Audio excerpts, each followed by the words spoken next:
지금 이 영상을 보고 계신 분들께 먼저 말씀드리겠습니다.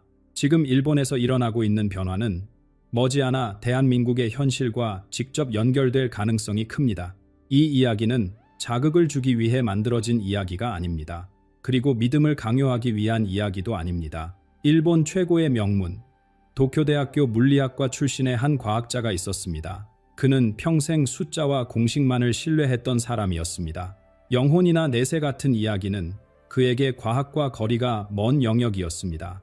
그런데 어느 날 그는 생과 사의 경계에 서게 됩니다. 그 경험 이후 그는 이전의 삶을 그대로 유지할 수 없었습니다. 그는 연구실을 떠났고 사람들의 시선에서 물러났으며 산속에서 긴 침묵의 시간을 보냈습니다. 그 침묵은 거의 40년에 가까웠습니다. 그리고 지금 그는 조심스럽게 입을 열었습니다. 왜 하필 지금일까요? 그가 바라본 미래의 흐름 속에 2026년이라는 해가 반복해서 등장하기 때문입니다. 더 주목해야 할 점은 이것입니다. 그가 본 변화의 중심이 자신의 나라, 일본이 아니라 대한민국이라는 사실입니다. 그는 일본의 쇠퇴를 선동하지 않았습니다. 한국의 우월함을 주장하지도 않았습니다.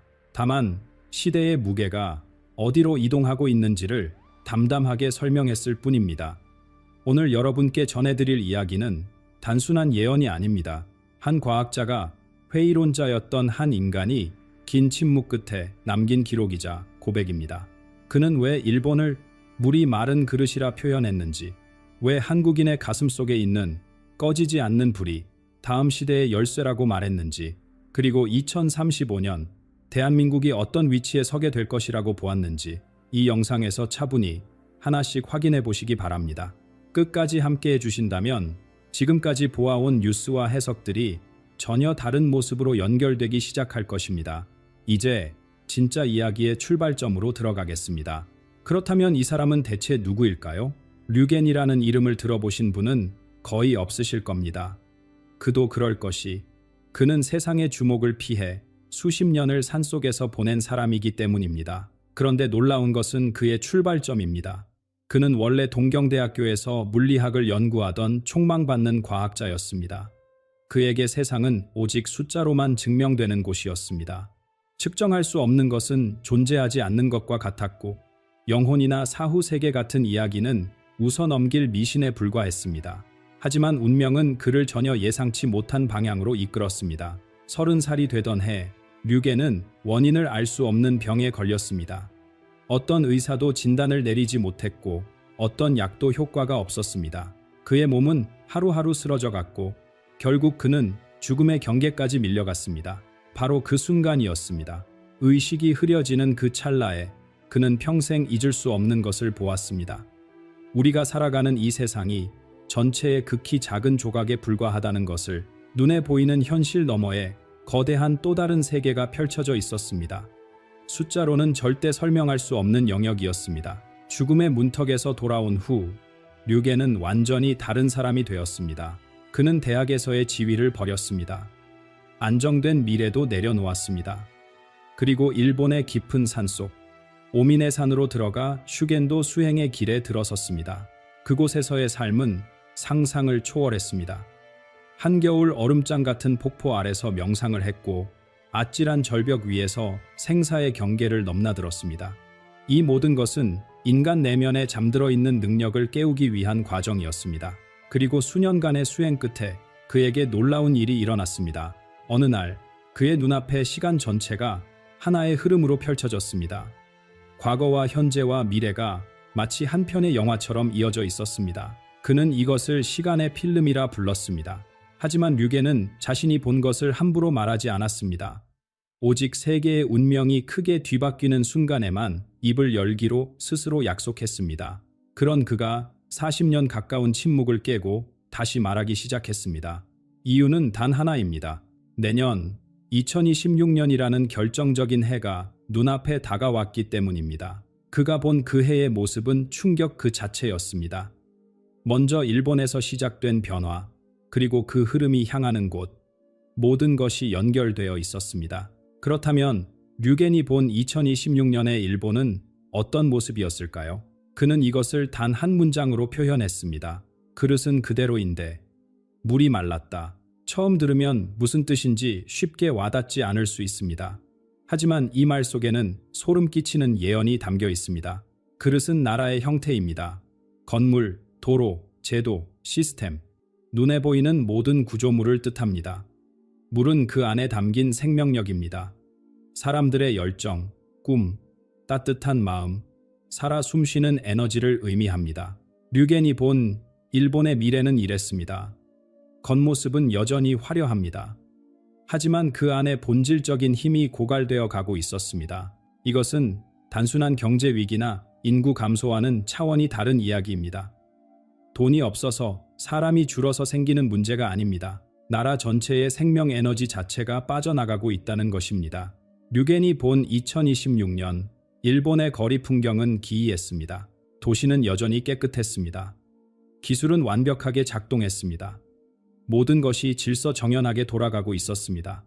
그런데 거리를 걷는 사람들의 눈에는 빛이 없었습니다. 욕망이 사라졌습니다. 무언가를 이루고 싶다는 열망도, 누군가를 사랑하고 싶다는 따뜻함도 희미해졌습니다. 마치 영혼이 빠져나간 인형들이 움직이는 것 같았습니다. 류겐은 이것을 박물관 같은 사회라고 불렀습니다. 모든 것이 완벽하게 전시되어 있지만 생명의 온기는 느껴지지 않는 곳. 아름답지만 차갑고 정교하지만 텅 빈 세계. 그는 이런 비유도 덧붙였습니다. 일본은 만개한 벚꽃과 같다고.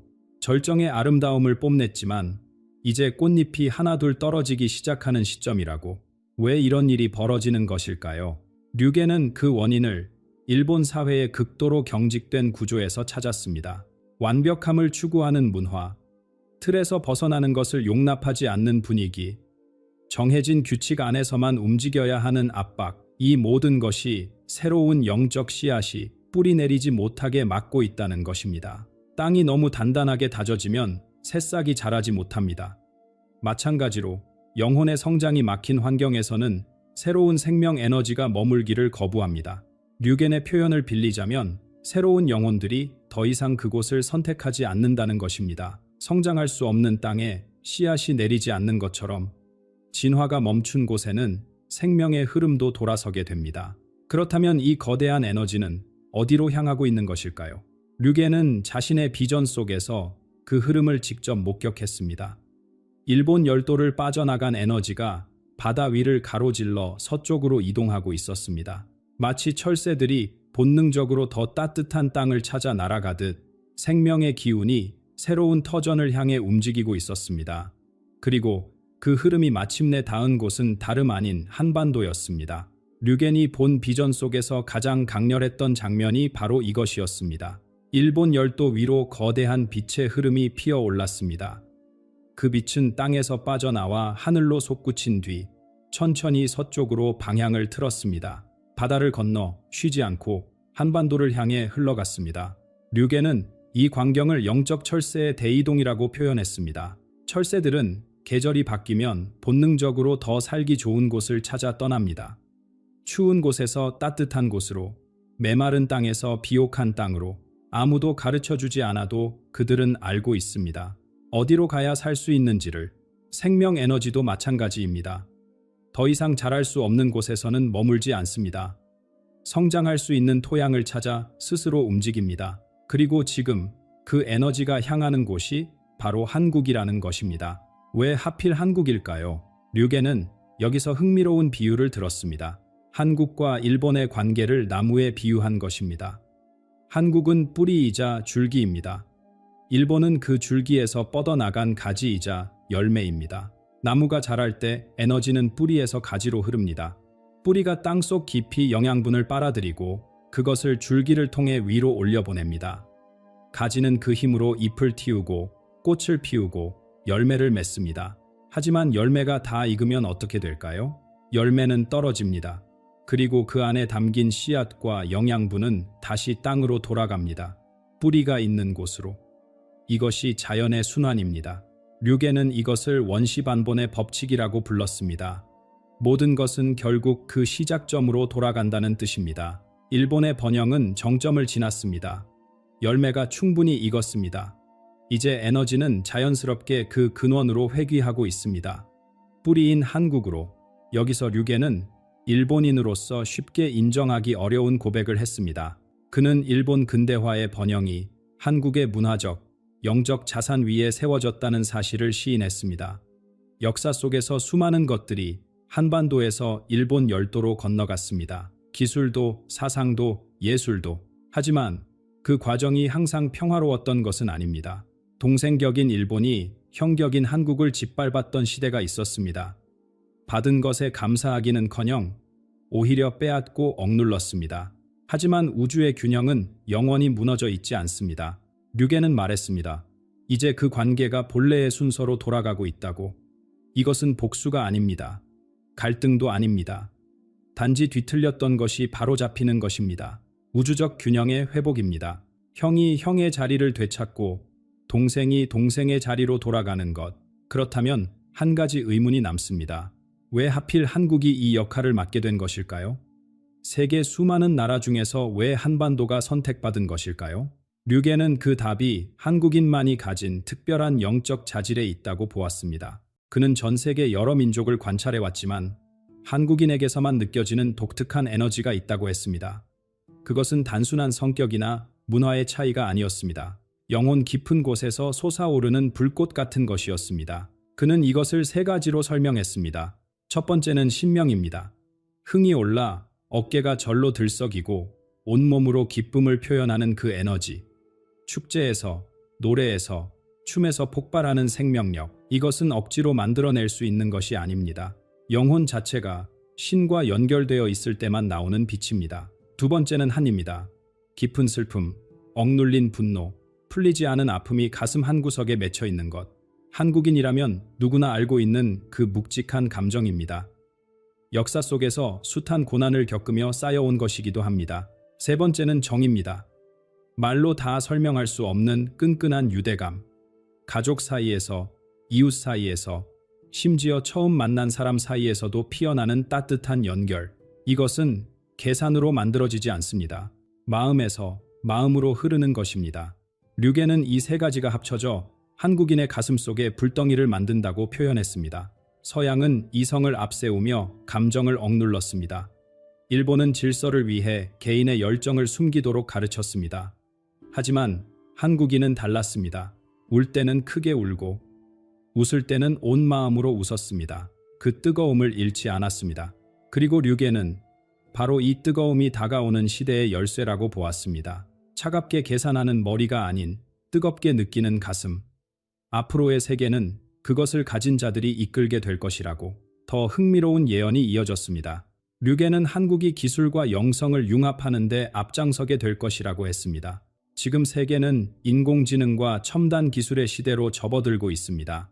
하지만 대부분의 나라들은 이것을 돈을 벌거나 전쟁에서 이기는 도구로만 바라봅니다. 한국은 다를 것입니다. 류겐이 본 미래 속에서 한국은 기술을 사람의 마음을 치유하는 데 사용하고 있었습니다. 상처받은 영혼을 어루만지고 끊어진 세대 간의 연결을 회복시키고 잊혀진 조상과의 유대를 되살리는 데 쓰고 있었습니다. 물질에 병들어가는 세상에서 한국은 영혼의 의사 역할을 하게 됩니다. 이것은 외교의 판도도 바꿀 것입니다. 류게는 말했습니다. 머지않아 일본을 포함한 여러 나라들이 한국을 찾아오게 될 것이라고. 하지만 그들이 원하는 것은 돈이나 기술이 아닙니다. 그들은 어떻게 살아야 하는지, 무엇이 진정한 가치인지를 묻기 위해 올 것입니다. 지금까지 한류는 드라마와 음악으로 세계를 사로잡았습니다.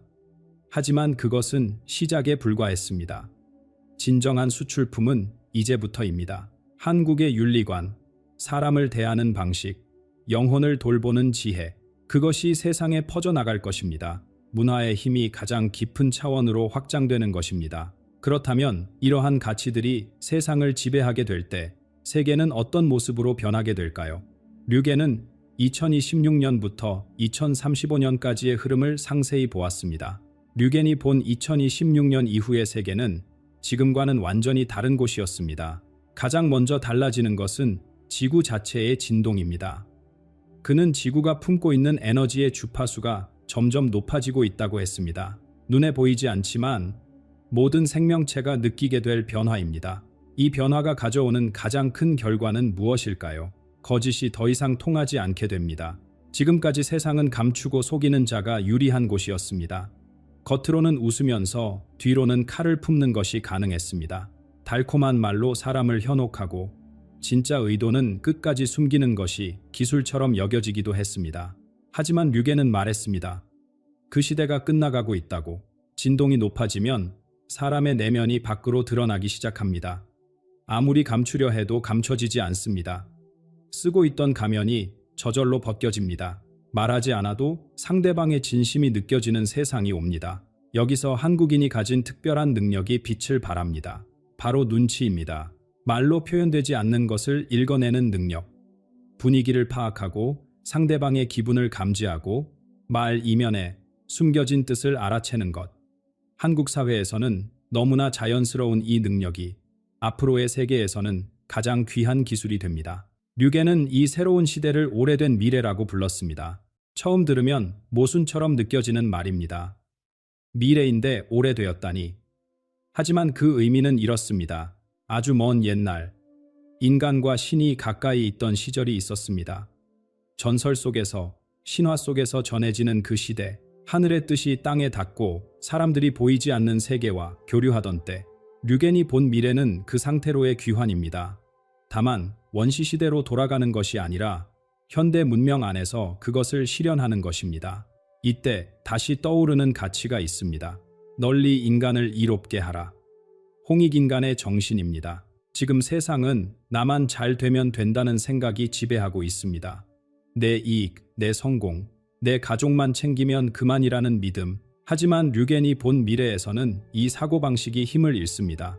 모두를 이롭게 하는 것이 결국 나를 이롭게 하는 길이라는 진실이 드러나기 때문입니다. 2030년은 결정적인 전환점이 됩니다. 순수하게 물질의 힘과 군사력에만 의존해온 강대국들이 흔들리기 시작합니다.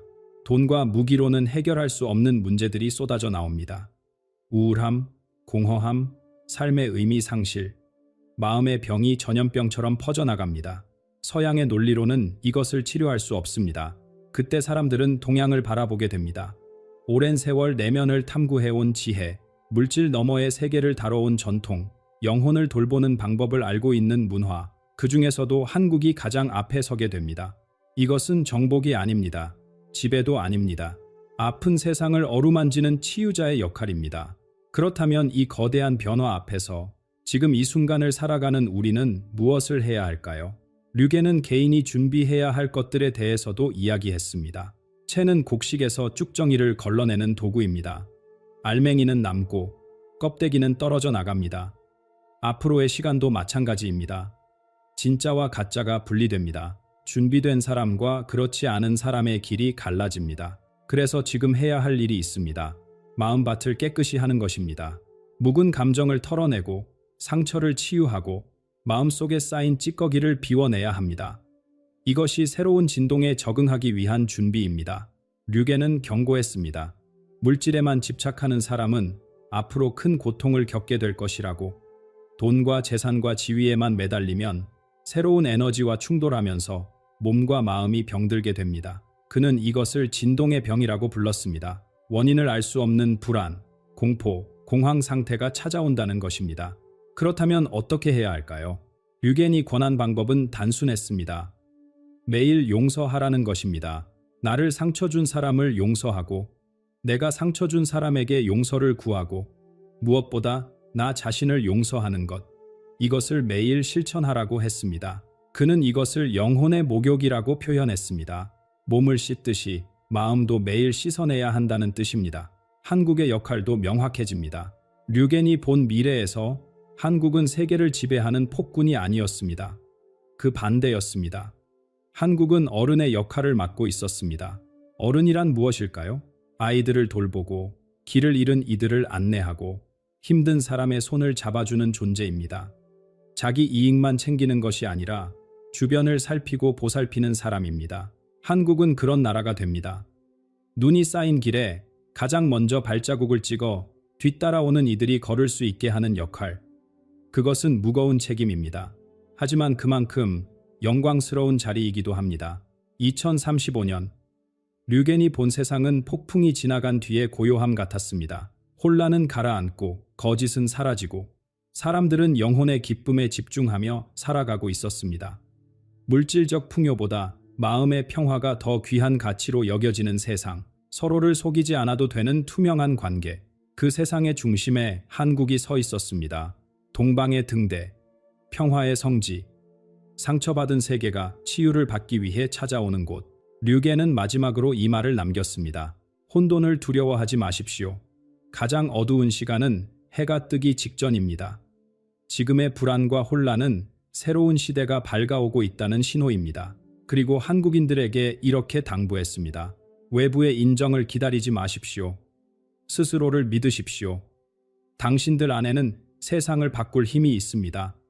그 불꽃을 꺼뜨리지 마십시오. 오늘 전해드린 이야기는 한 일본인 수행자가 본 비전입니다. 이것은 예언이며 미래를 확정짓는 것이 아닙니다. 다만 생각해볼 거리를 던져주는 하나의 관점으로 받아들여 주시기 바랍니다. 각자의 판단과 분별력으로 이 내용을 살펴보시길 바랍니다. 이 영상이 마음에 닿으셨다면 댓글로 느끼신 점을 나눠주시고 구독과 좋아요로 함께 해주세요. 여러분, 지금 이 영상을 보고 있다면 이미 선택된 사람일지도 모릅니다. 2025년 12월 31일, 27년 동안 봉인되어 있던 예언의 날이 열립니다. 최근 이상한 경험을 하고 계신가요? 잠을 설치고 이유 없는 꿈을 꾸고 가슴이 답답해지는 느낌. 우연이 아닙니다. 1998년 일본 최고 영매가 죽음을 앞두고 남긴 단 하나의 검은 노트, 87%의 적중률, 한신 대지진, 동일본 대지진, 그리고 마스크의 시대까지 마친 그녀는 이렇게 경고했습니다. 이 노트는 2025년 12월 전까지 절대 열지 마라. 그리고 이달 8일 아오모리 규모 7.5 대지진이 발생했습니다. 검은 노트 첫 장의 예언이 그대로 실현된 순간입니다. 여러분, 12월 31일에 무엇이 일어나는지 알고 싶으십니까? 이 영상을 끝까지 본 사람만이 27년간 봉인된 모든 내용을 확인하게 될 것입니다. 올해 들어 이상하게 시간이 빠르다고 느끼신 적 없으십니까? 분명 아침이었는데 어느새 해가 지고 한 달이 일주일처럼 흘러가는 느낌. 주변 사람들에게 물어보면 다들 고개를 끄덕입니다. 나도 그래. 이것은 단순한 기분의 문제가 아닙니다. 일본 국립정보통신기술연구소의 원자시계 데이터에서 놀라운 현상이 포착되었습니다. 세슘 원자의 진동 패턴에서 평소와 다른 편차가 관측된 것입니다. 원자시계는 인류가 만든 가장 정밀한 시간 측정 장치입니다. 그런데 그 원자시계조차 흔들리고 있습니다. 과학자들은 설명하지 못합니다. 하지만 예언가들은 이미 알고 있었습니다. 시간의 구조 자체가 바뀌고 있다는 것을. 이달 8일 아오모리현에서 발생한 규모 7.5의 대지진을 기억하실 것입니다. 뉴스에서는 판의 충돌이라고 설명했습니다. 피해 현황과 복구 소식이 보도되었고 며칠 후 사람들의 관심에서 멀어졌습니다. 하지만 그날 밤 이상한 일이 벌어졌습니다. 일본 각지에서 수천 명의 사람들이 같은 꿈을 꾸었다고 보고했습니다. 검은 바다 위로 떠오르는 빛, 하늘이 갈라지는 장면, 귀를 찢는 듯한 고음의 울림. 서로 만난 적도 없는 사람들이 똑같은 장면을 목격한 것입니다. 기보 아이코의 검은 노트에는 이렇게 적혀 있습니다. 8번째 날, 북쪽의 대지가 울부짖을 때 첫 번째 봉인이 풀린다. 그것은 재앙의 시작이 아니라 각성의 신호다. 12월 8일, 북쪽 아오모리, 대지의 울부짖음. 27년 전의 기록이 한 글자도 틀리지 않고 현실이 되었습니다. 그리고 그녀는 이것을 첫 번째 봉인이라고 불렀습니다. 첫 번째라는 말은 그 뒤에 두 번째가 있다는 뜻입니다. 12월 31일, 그날이 다가오고 있습니다. 우리가 알던 시간은 더 이상 예전과 같지 않습니다. 빨라진 것이 아닙니다. 압축되고 있는 것입니다. 마치 무언가 거대한 전환을 앞두고 우주가 숨을 고르듯이 이 모든 것을 이해하려면 27년간 봉인되었던 그 노트를 직접 살펴봐야 합니다. 일본 초심리학 역사상 가장 위험하다고 불렸던 물건, 기보 아이코가 목숨을 걸고 남긴 마지막 메시지, 검은 노트의 진실을 지금부터 공개합니다. 1998년 요코하마의 한 병원, 말기암 선고를 받은 여인이 침대 위에서 펜을 놓지 못하고 있었습니다. 의사들은 안정을 취하라고 권했지만 그녀는 듣지 않았습니다. 마치 시간이 얼마 남지 않았다는 것을 본능적으로 아는 사람처럼 그녀는 밤낮으로 글을 썼습니다.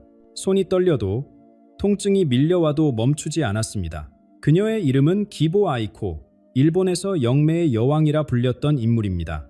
기보 아이코의 예언 적중률은 87%에 달합니다. 단순한 추측이 아닙니다. 기록으로 남아있는 수치입니다. 1992년 그녀는 이집트에 큰 지진이 올 것이라고 예언했습니다. 같은 해 10월 카이로에서 규모 5.8의 지진이 발생해 수백 명이 목숨을 잃었습니다. 1995년에는 일본 서부에 대재앙이 닥칠 것이라고 경고했습니다. 그해 1월 한신 대지진이 고베를 덮쳤습니다. 6,000명 이상이 희생되었습니다. 그리고 가장 소름 끼치는 예언이 있습니다. 머지않아 온 세상 사람들이 흰 천으로 얼굴을 가리게 될 것이다.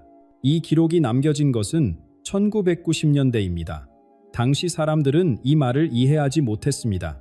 왜 멀쩡한 사람들이 얼굴을 가린단 말인가? 그러나 우리는 이제 압니다.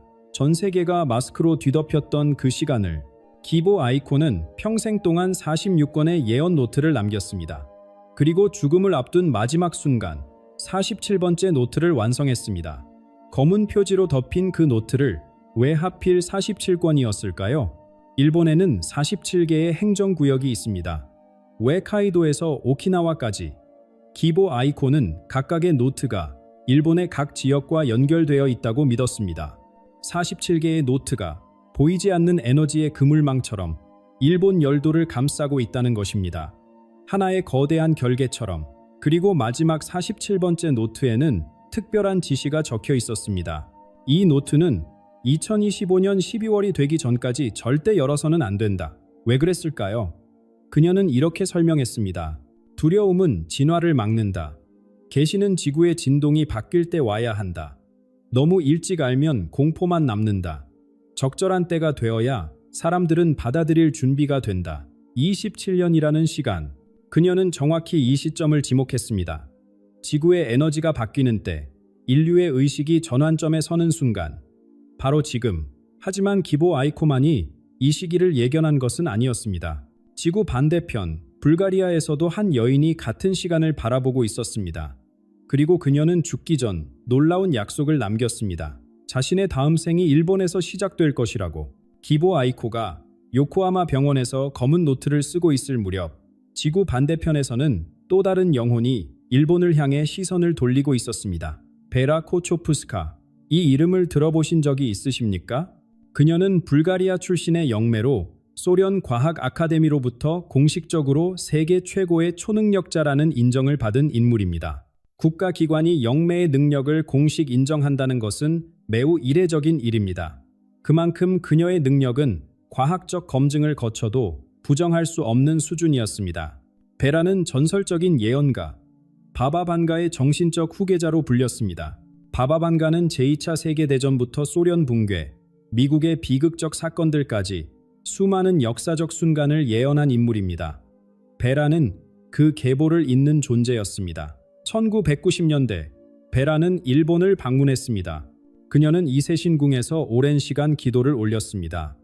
이세신궁은 일본 신도의 가장 성스러운 장소입니다. 1000년이 넘는 세월 동안 일본의 영적 중심으로 여겨져 온 곳입니다. 그곳에서 베라는 무릎을 꿇고 눈을 감았습니다. 그리고 기도를 마친 후 동행한 이들에게 조용히 말했습니다. 나의 다음 생은 야마가타에서 시작될 것입니다. 왜 하필 야마가타였을까요? 야마가타현은 일본에서도 독특한 영적 전통을 가진 지역입니다. 이곳에는 즉신불이라 불리는 존재들이 있습니다. 살아있는 상태에서 깊은 명상에 들어가 육신을 보존한 채 더 높은 의식 상태로 전환한 수행승들입니다. 죽음이 아닌 변환, 소멸이 아닌 초월. 야마가타는 그야말로 부활과 재생의 땅입니다. 베라 코초프스카는 2011년에 세상을 떠났습니다. 그리고 올해 12월 그녀의 환생으로 추정되는 존재가 만 14세가 됩니다. 14세, 이 숫자가 왜 중요한지 아십니까? 바바반가는 14세의 거대한 폭풍우를 만났습니다. 그 폭풍 속에서 시력을 잃었지만 대신 보이지 않는 세계를 보는 눈이 열렸습니다. 베라 코초프스카 역시 14세에 처음으로 다른 차원의 존재들과 교신하기 시작했습니다. 기보 아이코도 14세에 처음 영혼의 목소리를 들었습니다. 14세는 영적 각성의 문이 열리는 나이입니다. 3명의 위대한 영매가 모두 같은 나이에 능력을 얻었다는 것은 우연이 아닙니다. 그것은 인간 의식 발달의 특별한 시점을 가리킵니다. 어린아이의 순수함과 성인의 자각이 교차하는 순간, 영혼이 가장 민감하게 열리는 때, 지금 이 순간, 야마가타 어딘가에서 한 소녀가 자신도 모르는 사이에 깨어나고 있을지 모릅니다. 이상한 꿈을 꾸거나, 설명할 수 없는 직감을 느끼거나, 갑자기 알 수 없는 사명감에 사로잡히거나, 하지만 깨어나는 것은 그 소녀만이 아닙니다. 기보 아이코의 검은 노트에는 7명의 전령에 대한 예언이 담겨 있습니다. 야마가타의 소녀가 눈을 뜨는 이 시기에 일본 전역에서 특별한 역할을 맡은 영혼들이 하나둘 자신의 위치로 향하고 있습니다. 그리고 이 영상을 보고 계신 분들 중에도 그 전령이 있을 수 있습니다. 검은 노트에서 가장 논쟁이 되는 예언이 있습니다. 처음 이 문장을 읽었을 때 많은 사람들이 공포에 사로잡혔습니다. 일본의 인구는 3분의 1로 줄어들 것이다. 대재앙이 온다는 뜻일까요? 전쟁? 자연재해? 아니면 상상조차 하기 싫은 무언가? 하지만 노트를 더 깊이 읽어보면 전혀 다른 의미가 드러납니다. 기보 아이코는 이렇게 덧붙였습니다. 줄어드는 것은 육체가 아니다. 주파수다. 같은 땅에 살아도 서로 다른 세상에 존재하게 된다. 이것은 물리적 죽음을 말하는 것이 아닙니다. 의식의 분리를 의미합니다. 라디오를 생각해 보십시오. 같은 공간에 수많은 주파수가 공존합니다. 하지만 특정 주파수에 맞추지 않으면 그 방송은 들리지 않습니다. 기보 아이코가 말한 분리도 이와 같습니다. 새로운 진동수로 전환하는 사람들과 예전 진동수에 머무는 사람들, 물리적으로는 같은 공간에 있어도 의식의 차원에서는 서로 다른 세계를 경험하게 됩니다. 이 거대한 전환을 돕기 위해 7명의 전령이 예언되어 있습니다. 전령이라고 해서 특별한 지위를 가진 사람들을 상상하지 마십시오. 정치인도 아니고 유명인도 아닙니다. 평범한 삶을 살던 보통 사람들입니다. 다만 어느 순간 자신도 모르게 특정한 역할에 눈을 뜨게 된 영혼들입니다. 정보를 전달하는 자, 두려움을 치유하는 자, 옛 가치를 지키는 자, 새로운 길을 안내하는 자, 에너지를 정화하는 자, 공동체를 연결하는 자, 침묵 속에서 기도하는 자. 이 7 역할은 거창한 것이 아닙니다. 어쩌면 이웃에게 따뜻한 말 한마디를 건네는 것일 수도 있습니다. 불안에 떠는 친구의 이야기를 들어주는 것일 수도 있습니다. 오래된 지혜를 다음 세대에 전하는 것일 수도 있습니다. 흥미로운 점이 있습니다. 기보 아이코의 노트 곳곳에 숨겨진 숫자들을 분석하면 피보나치 수열의 패턴이 나타납니다. 자연이 성장할 때 따르는 바로 그 수학적 질서입니다. 꽃잎의 배열, 소라 껍데기의 나선, 은하의 회전, 우주가 스스로를 조직할 때 사용하는 언어입니다. 그녀의 예언에 이 패턴이 숨어 있다는 것은 지금 일어나는 일이 혼란이 아니라 자연스러운 진화의 과정임을 암시합니다. 그리고 검은 노트에는 8번째 전령에 대한 암시도 있습니다. 8번째는 한 개인이 아닙니다. 그것은 일본 국민 전체의 집단 의식입니다. 흩어져 있던 마음들이 하나로 모일 때 개인을 넘어선 거대한 하나의 존재가 깨어납니다. 12월의 시련은 바로 이 통합을 위한 준비 과정이었습니다. 고난을 함께 겪으면서 보이지 않는 끈이 더욱 단단해집니다. 많은 분들이 12월 31일에 눈에 보이는 거대한 사건을 예상하셨을 것입니다. 하늘이 갈라지거나 땅이 뒤흔들리는 그런 장면을. 하지만 진정한 변화는 그렇게 요란하지 않습니다. 진정한 변화는 세포 깊은 곳에서 조용히 일어납니다. 세포 수준의 변화는 소리 없이 찾아옵니다. 지난 몇 주 동안 이상한 경험을 하신 분들이 계실 것입니다. 평소와 다른 무언가. 설명하기 어렵지만 분명히 느껴지는 변화. 먼저 꿈이 달라졌습니다. 색깔이 유난히 선명하고 깨어난 후에도 내용이 생생하게 기억나는 꿈. 한 번도 가본 적 없는 장소, 만난 적 없는 사람들이 등장합니다. 어떤 분들은 꿈에서 메시지를 받았다고 말합니다. 말로 된 메시지가 아니라 그냥 아는 느낌. 깨어났을 때 무언가를 해야 한다는 확신이 가슴에 남아있는 경험. 귀에서 들리는 소리도 있습니다. 이명과는 다릅니다. 높고 맑은 주파수의 울림. 갑자기 시작되었다가 사라집니다. 이것은 지구의 진동이 변화하면서 우리 몸의 청각체계가 재조정되고 있다는 신호입니다. 그리고 가장 많은 분들이 공감하는 증상이 있습니다. 기존 시스템에 대한 이질감, 뉴스를 보면서 이게 정말 중요한 일인가? 라는 의문이 듭니다. 예전에는 당연하게 받아들이던 것들이 갑자기 낯설게 느껴집니다. 사회가 강요하는 성공의 기준, 경쟁의 논리, 불안을 부추기는 정보들, 그것들로부터 한 발짝 물러나 관찰하게 됩니다. 마치 오랜 잠에서 깨어난 것처럼 이것은 당신의 의식이 더 높은 관점으로 이동하고 있다는 증거입니다. 물리학에서 비국소성이라는 개념이 있습니다. 한 입자에 일어난 변화가 거리에 상관없이 다른 입자에 즉시 영향을 미치는 현상입니다. 공간을 초월한 연결. 영적 관점에서 보면 야마가타에서 한 영혼이 깨어나면 그 파동은 일본 전체에 즉각적으로 전달됩니다. 우리는 보이지 않는 그물망으로 연결되어 있습니다. 누군가의 각성은 모두의 각성을 앞당깁니다. 아오모리의 지진을 다시 생각해 보십시오. 그것은 단순한 파괴가 아니었습니다. 오래된 것을 털어내는 과정이었습니다.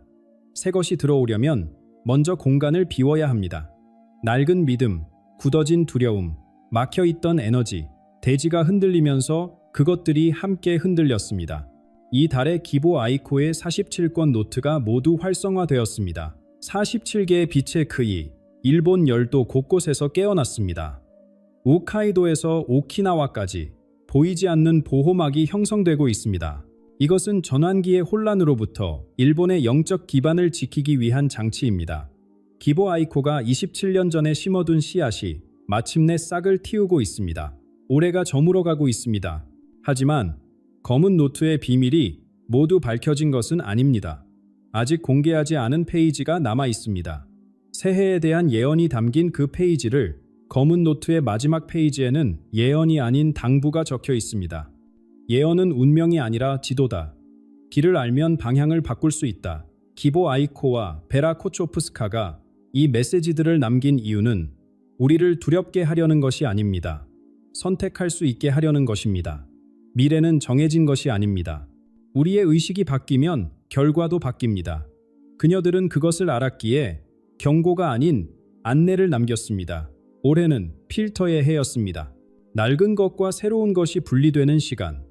더 이상 맞지 않는 관계, 믿음, 삶의 방식들이 자연스럽게 떨어져 나갔습니다. 힘든 시간이었을 것입니다. 하지만 그 과정이 없었다면 새로운 것이 들어올 자리도 없었을 것입니다. 2026년은 단순한 새해가 아닙니다. 레이와라는 연호의 진정한 의미가 비로소 실현되기 시작합니다. 아름다운 조화. 그 조화는 하늘에서 내려오는 것이 아닙니다. 우리 각자가 만들어가는 것입니다. 한 사람 한 사람의 작은 선택이 모여 새로운 시대의 토대가 됩니다.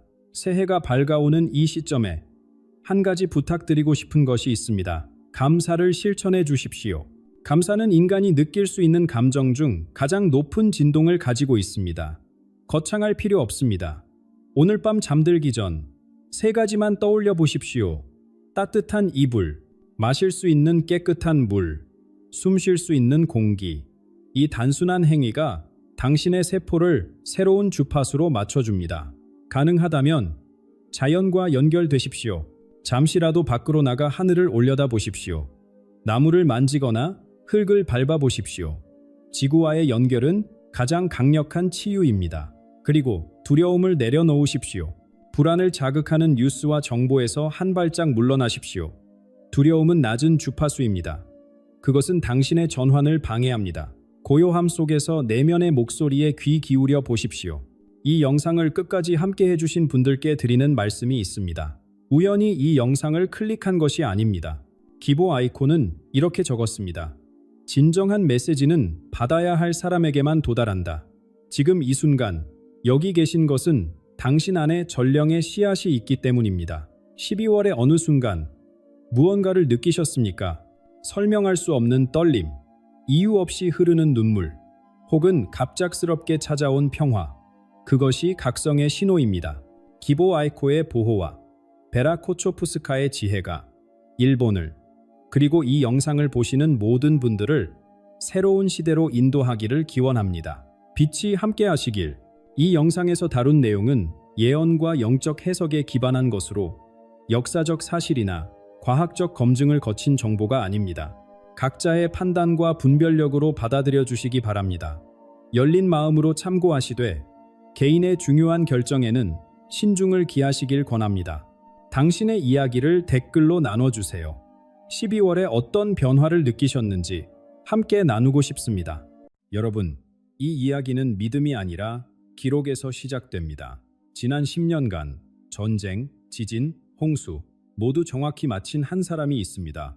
그의 이름은 류밍천, 중국과 동아시아에서 이미 전설이 된 예언자입니다. 그가 2025년 10월 500명 앞에서 갑자기 말을 멈췄습니다. 10분 동안 아무 말도 하지 못했습니다. 그리고 눈을 뜨자마자 이 한마디를 남겼습니다. 한국은 지금 한 아이를 찾아야 합니다. 그 아이를 찾지 못하면 한반도의 새로운 시대는 5년 더 미뤄집니다. 오늘 그 이유를 말씀드리겠습니다. 그렇다면 이 놀라운 예언을 전한 사람은 대체 누구일까요? 류밍천. 이 이름 뒤에는 평범하지 않은 삶의 궤적이 숨어 있습니다. 중국 윈난성 깊은 산골 마을에서 한 아이가 태어났습니다. 가난한 농부의 아들로 세상에 나온 이 아이는 4살이 되던 해 부모를 경악하게 만드는 말을 하기 시작했습니다. 저는 예전에 큰 절에서 살았어요. 매일 경전을 읽었고 하늘의 별들이 저에게 말을 걸었어요. 처음에 부모는 어린아이의 상상이라 여겼습니다. 하지만 아이가 말한 절의 위치, 그곳에 있던 승려의 이름, 심지어 수백 년 전에 사용되던 기도문까지 하나하나 사실로 확인되었을 때 마을 전체가 술렁이기 시작했습니다. 12살이 되자 류밍천은 마을 사람들의 미래를 말하기 시작했습니다. 누구의 집에 경사가 생길지, 누가 병을 얻을지, 어느 해에 홍수가 날지. 그의 말은 어김없이 현실이 되었고 소문은 산을 넘어 퍼져나갔습니다. 놀라운 것은 그가 신비로운 능력에만 머무르지 않았다는 점입니다. 류밍천은 뛰어난 성적으로 베이징 대학교 물리학과에 입학했습니다. 양자역학과 상대성 이론을 공부하면서 그는 한 가지 깨달음에 도달했습니다. 고대 성인들이 말한 만물의 연결과 현대 과학이 말하는 양자 얽힘이 결국 같은 진리를 가리키고 있다는 것. 3학년이 되던 해 그는 갑자기 학업을 중단하고 티베트로 떠났습니다. 히말라야의 고요 속에서 3년간 깊은 수행을 마친 후 그는 우주의 정보장과 공명하는 능력을 완성했습니다. 과학적 사고와 영적 통찰이 하나로 합쳐진 존재가 탄생한 것입니다. 류밍천의 예언은 막연한 추측이 아닙니다. 그의 말은 번번이 역사가 되었습니다. 3년 전 겨울 그는 경고했습니다. 동유럽의 형제 나라에서 피해 전쟁이 시작될 것입니다. 2달 후 우크라이나에서 총성이 울렸습니다. 이듬해 여름에는 동서양이 만나는 그 땅에서 대지가 크게 울 것이라 했고 그 이듬해 2월 튀르키에 대지진이 5만 명 이상의 생명을 앗아갔습니다. 같은 해 봄 중국 대륙의 대홍수를 예견했을 때도 그해 여름 전례 없는 폭우가 현실이 되었습니다. 이쯤 되면 우연이라 부르기 어렵습니다. 그리고 올해 10월 쉬펑에서 열린 강연에서 결정적인 순간이 찾아왔습니다. 500명이 넘는 청중 앞에서 동아시아의 미래를 이야기하던 그가 갑자기 말을 멈췄습니다. 눈이 반쯤 감기고 온몸이 미세하게 떨리기 시작했습니다. 청중들은 숨을 죽였습니다. 10분이 영원처럼 흘렀습니다. 마침내 눈을 뜬 그의 첫 마디는 이것이었습니다. 한반도를 보았습니다. 시간의 얽힘 속에서 2026년부터 2030년까지 펼쳐질 일들을 보았습니다. 그는 잠시 숨을 고른 뒤 덧붙였습니다. 거대한 정화가 시작됩니다. 5개의 기둥이 무너질 것입니다. 5개의 기둥이라니 그것은 무엇을 의미하는 걸까요? 류밍천이 본 비전 속에서 동아시아는 오랜 세월 음의 기운 아래 놓여 있었습니다. 통제, 분열, 고립. 이 3가지 그림자가 이 땅을 무겁게 짓누르고 있었습니다. 남과 북으로 갈라진 한반도는 그 음의 에너지가 가장 극단적으로 응축된 상징과도 같습니다. 하지만 우주의 이치는 언제나 균형을 향해 움직입니다. 음이 극에 달하면 양이 태어나는 법. 류밍천은 단언했습니다. 한반도가 바로 그 전환의 중심이라고. 대한민국이 먼저 양의 빛으로 깨어나면 그 빛이 동아시아 전체를 비추게 될 것이라고.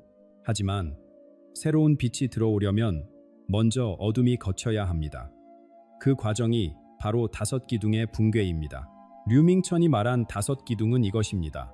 첫째는 권력의 기둥, 정치를 움직이는 힘입니다. 둘째는 부의 정상, 경제를 지배하는 거대한 손입니다. 셋째는 언론의 목소리, 사람들의 귀와 눈을 좌우하는 힘입니다. 넷째는 법의 칼날, 정의의 저울을 쥔 권위입니다. 다섯째는 종교의 불꽃, 영혼을 인도한다고 자처하는 기관들입니다. 이 다섯 가지가 지금까지 사회를 떠받쳐 왔습니다. 하지만 동시에 이 기둥들은 오래되어 썩기 시작했습니다. 2026년 상반기, 이 기둥들이 하나씩 흔들리기 시작합니다. 류밍천은 그 모습을 이렇게 묘사했습니다. 지도자들이 증발하듯 사라집니다. 어떤 이는 갑작스러운 건강 문제로, 어떤 이는 숨겨진 진실이 드러나면서, 어떤 이는 스스로 무대 뒤로 물러납니다. 권력의 정점에 있던 이들이 하룻밤 사이에 영향력을 잃습니다. 거대한 불을 쥐고 있던 손이 힘을 잃습니다. 목소리 높이던 언론이 침묵하고 법의 권위가 흔들리며 종교 지도자들이 그 자리에서 내려옵니다. 사람들은 처음에 두려움과 분노를 느낄 것입니다. 이제 우리는 누구를 믿어야 하는가? 혼란이 거리를 채우고 불안이 마음을 흔들 것입니다. 하지만 류밍천은 말합니다. 이것은 심판이 아니라 정화라고. 낡은 것이 물러나야 새 것이 들어설 자리가 생기는 것이라고. 나무가 낙엽을 떨어뜨려야 새싹을 틔울 수 있듯이 사회도 이런 자연스러운 순환을 겪어야 합니다. 우주는 파괴하지 않습니다. 다만 더 이상 쓸모 없어진 것들을 부드럽게 거둘 뿐입니다. 류밍천은 이것을 새로운 균형의 주기라 불렀습니다. 오래된 질서가 무너지는 자리에서 더 높은 차원의 조화가 싹삽니다. 두려워할 것은 붕괴 자체가 아니라 그 의미를 이해하지 못하는 것입니다. 비 온 뒤에 땅이 굳는다는 말이 있습니다. 2026년의 혼란은 바로 그 비와 같습니다. 고통스럽지만 그 후에 더 단단한 토대가 만들어질 것입니다. 그리고 그 혼란 속에서 놀라운 일이 벌어집니다. 사람들이 깨어나기 시작하는 것입니다. 밖에서 답을 찾던 눈이 안으로 향하고 지도자를 기다리던 마음이 스스로 일어섭니다. 바로 그때 산 위에서 빛이 나타납니다. 혼란의 시기에 사람들은 본능적으로 높은 곳을 향합니다. 류밍천은 2026년 여름부터 가을 사이 수천 명의 사람들이 한반도의 높은 산봉우리로 모여드는 장면을 보았습니다. 설악의 봉우리, 지리의 능선, 한라의 정상. 이 신성한 땅들에서 사람들이 함께 침묵 속에 앉아 있습니다. 서로 약속하지 않았는데도 같은 시간, 같은 마음으로 모입니다. 그들의 집단 명상이 만들어내는 진동은 너무나 강력해서 땅이 미세하게 떨리고 하늘에 신비로운 빛이 나타납니다. 류밍천은 말했습니다. 한국인들의 집단 의식은 특별합니다. 함께 모일 때 그들이 만들어내는 에너지는 산을 움직일 수 있습니다. 이 각성의 물결 속에서 예상치 못한 일이 벌어집니다. 무너진 기둥 위에 서 있던 세 명의 인물이 다시 일어서는 것입니다. 하지만 그들은 예전의 그들이 아닙니다. 첫 번째는 권력의 정점에서 추락한 정치인입니다. 모든 것을 잃고 산속에서 홀로 시간을 보낸 후 그는 텅 빈 눈으로 세상에 돌아옵니다. 진심 어린 사과와 함께 새로운 비전을 제시할 때 사람들은 처음에 의심합니다. 하지만 그의 눈빛에서 진정한 변화를 봅니다. 두 번째는 거대한 불을 움켜쥐고 있던 사람입니다. 모든 것을 잃을 뻔한 순간 그는 삶의 의미를 묻기 시작합니다. 그리고 조용히 자신의 재산을 나누기 시작합니다. 그 행동이 다른 이들의 마음에도 불씨를 지핍니다. 세 번째는 거대한 종교기관의 수장이었던 사람입니다. 높은 자리에서 교만해진 자신을 직면한 후 그는 화려한 지위를 내려놓습니다. 평범한 수행자로서 사람들 속에 들어가 진정한 가르침을 나눕니다. 이 세 사람의 변화는 온 나라의 희망의 불씨가 됩니다. 사람은 변할 수 있다는 것, 어떤 어둠 속에서도 빛을 향해 돌아설 수 있다는 것을 그들이 증명합니다. 그리고 이 각성은 디지털 세계를 통해 폭발적으로 퍼져나갑니다. 수십만 명이 열린 공간에 모여 우주적 균형을 요구합니다. 하지만 이 움직임은 과거의 분노에 찬 시위와 다릅니다. 사람들은 명상하며 노래하며 함께 기도합니다. 정치인들과 지도자들에게 영적 편지를 보냅니다. 투명성과 진정성을 요구하는 평화로운 압력입니다. 화면 너머에서 수백만 명이 같은 시간에 명상합니다. 국경을 넘어 하나의 의식이 형성됩니다. 이것이 새 시대의 움직임입니다. 총과 폭력이 아니라 사랑과 고요함으로 세상을 바꾸는 것입니다. 하지만 빛이 강해질수록 그림자도 짙어지는 법. 이 각성을 두려워하는 눈들이 있습니다. 밖에서 이 땅을 노리는 세력들. 류밍천은 그들의 존재도 보았습니다. 한반도가 약해 보이는 순간 어둠의 손들이 뻗어옵니다. 류밍천은 경고했습니다. 각성의 빛이 밝아질수록 그것을 꺼뜨리려는 세력도 움직인다고. 혼란은 외부 세력에게 기회로 보입니다. 하지만 그는 동시에 희망의 비전도 보았습니다. 2026년 가을, 한국에서 새로운 형태의 방어 체계가 탄생합니다. 류밍천은 이것을 지혜의 탑이라 불렀습니다. 물리적인 무기가 아닙니다. 의식과 기술이 융합된 새로운 차원의 보호막입니다. 한국의 첨단 기술력과 깊은 영적 전통이 만나는 지점에서 보이지 않는 방패가 형성됩니다. 이 방패는 어둠의 의도를 품은 모든 것을 밀어냅니다. 구체적인 형태는 아직 명확하지 않습니다. 하지만 류밍천은 확신했습니다. 위기의 순간에 필요한 도구는 반드시 나타난다고. 그렇다면 이 방패가 막아야 할 것은 무엇일까요? 류밍천은 한반도에 침투하려는 6개의 그림자를 보았습니다. 서쪽의 큰 땅에서 3명이 옵니다. 첫 번째는 중재자의 가면을 쓴 자입니다. 평화를 말하지만 속으로는 분열을 꿈꿉니다. 두 번째는 감시자의 눈을 가진 자입니다. 모든 것을 보고 기록하며 약점을 찾습니다. 세 번째는 환상을 만드는 자입니다. 거짓된 정보로 사람들의 마음을 흔듭니다. 동쪽의 땅에서는 한 명이 옵니다. 비밀을 훔치는 자입니다. 기술과 지혜를 빼앗아 자신의 것으로 삼으려 합니다. 섬나라에서는 둘이 옵니다. 하나는 불을 조종하고 하나는 말을 조종합니다. 경제의 흐름을 뒤흔들고 여론을 오염시킵니다. 이들은 혼란을 틈타 한반도의 미래에 영향을 미치려 합니다.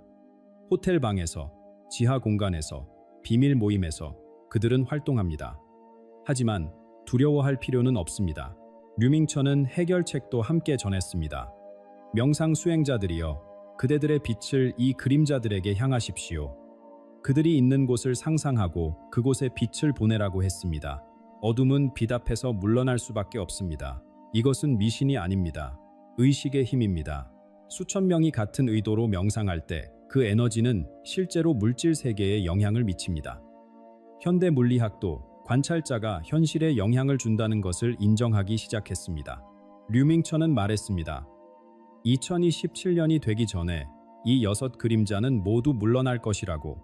한국인들의 집단 의식이 그들을 밀어낼 것이라고. 밖의 적을 막는 것은 무기가 아니라 깨어있는 마음입니다.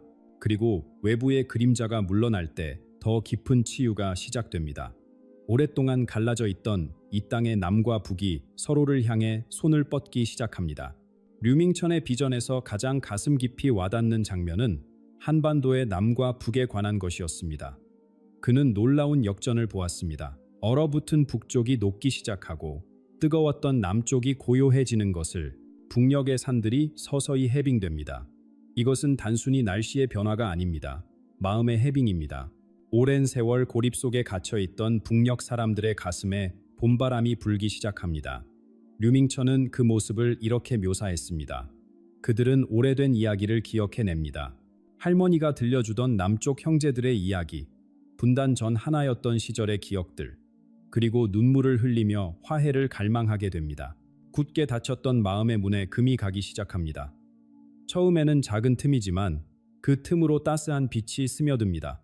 반면 남쪽에서는 다른 종류의 변화가 일어납니다. 류밍천은 이것을 성찰의 겨울이라 불렀습니다. 번화한 도시들의 갑작스러운 고요함이 찾아옵니다. 사람들이 더 이상 물질적 욕망에 이끌리지 않습니다. 쇼핑몰이 한산해지고 거리가 조용해집니다. 진정으로 중요한 것이 무엇인가? 사람들이 스스로에게 묻기 시작합니다. 남쪽의 풍요는 축복이었지만 동시에 시험이기도 했습니다. 이제 그 시험의 답을 찾을 때가 온 것입니다. 성공보다 깊은 의미, 부보다 큰 목적을 향한 갈증이 사람들의 마음을 채웁니다. 이 냉각의 시기는 처음에 불편할 수 있습니다. 익숙했던 속도가 느려지고 당연했던 것들이 사라집니다. 하지만 이것은 영혼이 더 높은 곳으로 도약하기 위해 필요한 과정입니다. 멈춤 속에서 비로소 내면의 목소리가 들립니다. 그리고 마침내 남과 북의 온도가 만나는 지점이 옵니다. 류밍천은 그 순간을 보았습니다. 북쪽의 따스해진 마음과 남쪽의 맑아진 정신이 서로를 향해 다가갑니다. 국경 근처에서 양쪽의 사람들이 서로를 향해 손을 뻗는 장면. 아직 손끝이 닿지는 않지만 그 거리는 점점 좁아지고 있습니다. 남과 북의 차이가 사라지는 것이 아닙니다. 오히려 그 다름이 서로를 완성합니다. 북쪽 사람들이 품고 있는 순수한 정과 끈끈한 유대, 남쪽 사람들이 키워온 창의성과 세계를 향한 시야. 이 둘이 만나 새로운 한민족의 모습이 태어납니다. 류밍천은 말했습니다. 우주의 리듬에 맞추어 한반도 전체가 함께 숨쉬는 것을 보았습니다. 그것은 너무나 아름다운 광경이었습니다. 하지만 이 융합이 완성되기 전에 넘어야 할 고비가 있습니다. 경제의 흔들림입니다. 그리고 바로 그 위기 속에서 한 사람이 나타납니다. 2026년 후반에서 2027년 사이 돈의 흐름이 멈추는 순간이 옵니다. 류밍천은 경고했습니다. 평소처럼 흘러가던 경제가 갑자기 얼어붙고 물가가 치솟는 시기가 온다고. 어제까지 당연했던 것들이 오늘은 손에 닿지 않습니다. 사람들은 당황합니다. 저축해둔 돈의 가치가 흔들리고 미래가 불투명해집니다. 이 시기에 사람들의 진정한 본성이 드러납니다. 어떤 이들은 공포에 휩싸이고 어떤 이들은 탐욕을 부립니다. 하지만 깨어있는 이들은 이것이 일시적인 통과 과정임을 알고 평정을 유지합니다. 물질에 의지하던 마음이 흔들릴 때 비로소 진짜 중요한 것이 무엇인지 보이기 시작합니다. 이 경제적 격변은 한국만의 일이 아닙니다. 류밍천은 주변 나라들의 운명도 함께 보았습니다. 중국에서는 붉은 축제가 열립니다. 처음에는 성대한 잔치처럼 보이지만 그 이면에서 100년 된 체제가 뿌리째 흔들리기 시작합니다.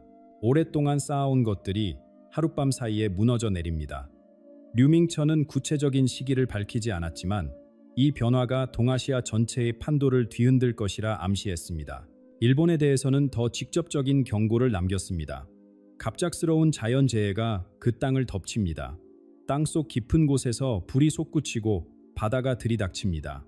화산과 해일이 동시에 일어나 지역 경제를 마비시킵니다. 이 재난은 슬픈 일이지만 동시에 그 사회의 영적 각성을 촉발하는 계기가 됩니다. 고통 속에서 사람들은 비로소 서로의 손을 잡습니다.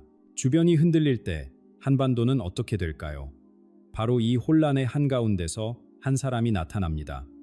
류밍천은 그를 작은 거인이라 불렀습니다. 키는 작습니다. 세상의 기준으로 보면 눈에 띄지 않는 외모입니다. 하지만 그의 마음은 하늘처럼 넓고 그의 눈은 어둠을 꿰뚫어 봅니다. 류밍천은 말했습니다. 그가 나타날 때 사람들은 처음에 알아보지 못할 것입니다. 하지만 그의 말과 행동에서 곧 진정한 지도자의 품격을 보게 됩니다. 이 작은 거인은 흔들리는 경제를 안정시킵니다. 두려움에 빠진 사람들을 다독입니다. 그의 비전 아래 한국은 새로운 시대의 문을 엽니다. 그는 권력을 원하지 않는 사람입니다. 오직 섬기기 위해 나섭니다. 그렇기에 우주가 그를 선택했습니다. 그의 손에는 칼이 아니라 등불이 들려 있습니다. 하지만 이 작은 거인 혼자서는 새 시대를 열 수 없습니다. 그에게는 짝이 필요합니다. 류밍천이 가장 긴급하게 전한 메시지, 바로 남쪽의 신동에 관한 이야기입니다. 한반도의 가장 남쪽, 산과 바다가 만나는 그곳에서 한 아이가 태어났습니다. 류밍천은 그 장면을 생생하게 묘사했습니다. 아이가 세상에 나오던 날, 하늘에 특별한 징조가 나타났습니다. 별들이 평소와 다르게 빛났고 땅이 미세하게 흔들렸습니다. 마치 우주 전체가 이 탄생을 축하하는 듯 했습니다. 이 아이는 이미 우리 가운데 있습니다. 아직 어리거나 청소년일 것입니다. 스스로가 누구인지 모를 수도 있습니다. 하지만 그의 내면에는 한반도와 동아시아의 미래를 바꿀 거대한 잠재력이 잠들어 있습니다. 왜 이 아이를 내년 봄까지 반드시 찾아야 할까요? 류밍천은 세 가지 이유를 들었습니다. 첫째, 그는 균형의 열쇠입니다. 앞서 말한 모든 변화들, 다섯 기둥의 붕괴와 영적 각성, 남북의 화해와 작은 거인의 등장, 이 모든 것이 이 아이의 역할과 연결되어 있습니다. 그가 제자리에 서지 않으면 전체 그림이 완성되지 않습니다. 둘째, 그가 제때 발견되지 않으면 새 시대가 5년 늦춰집니다. 2030년에 열려야 할 문이 2035년까지 닫혀 있게 됩니다. 셋째, 그는 보호받아야 합니다. 6 그림자가 이 아이의 존재를 알고 있습니다. 우리가 먼저 찾아 안전하게 지켜야 합니다. 어떻게 이 아이를 알아볼 수 있을까요? 류밍천은 몇 가지 특징을 남겼습니다. 그의 눈에는 오래된 영혼이 담겨 있는 듯한 깊이가 있습니다. 어른들도 그 눈을 마주하면 이상하게 숙연해집니다. 동물들이 스스로 그에게 다가옵니다. 새들이 곁에서 노래하고 길고양이도 경계하지 않습니다. 그가 있는 곳에서 계절에 맞지 않는 꽃이 핍니다. 겨울에도 따스한 기운이 감돌고 예상치 못한 꽃이 피어납니다. 만약 발견한다면 어떻게 해야 할까요? 도시의 번잡함에서 멀리하고 산속 공동체에서 자연과 함께 자라게 해야 합니다. 가공된 음식이 아닌 자연에서 얻은 것으로 몸을 키우고 우리 선조들이 알았던 하늘과 땅의 이치를 가르쳐야 합니다. 무엇보다 조건 없는 사랑으로 그의 마음을 열어야 합니다. 2030년 성장한 신동이 작은 거인과 만납니다. 지혜로운 청년과 헌신적인 지도자가 손을 잡을 때 한반도 전체에 새로운 빛이 비춥니다. 대한민국은 동아시아 새 질서의 중심이 됩니다. 오랜 원한을 치유하는 치유자로서, 동과 서를 잇는 다리로서, 전 세계의 평화의 새로운 길을 보여주는 등대로서 우뚝 섭니다. 오늘 나눈 이야기는 류밍천의 예언에 대한 해석입니다. 두려움이나 공포를 주려는 것이 아닙니다.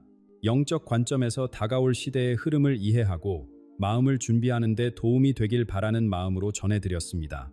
모든 예언은 가능성이지 확정된 운명이 아닙니다. 중요한 것은 어떤 상황에서도 깨어있는 마음을 유지하는 것입니다. 이 영상이 마음에 와닿으셨다면 구독과 좋아요를 눌러주세요. 댓글로 여러분의 생각을 나눠주시면 함께 깊은 대화를 이어가겠습니다.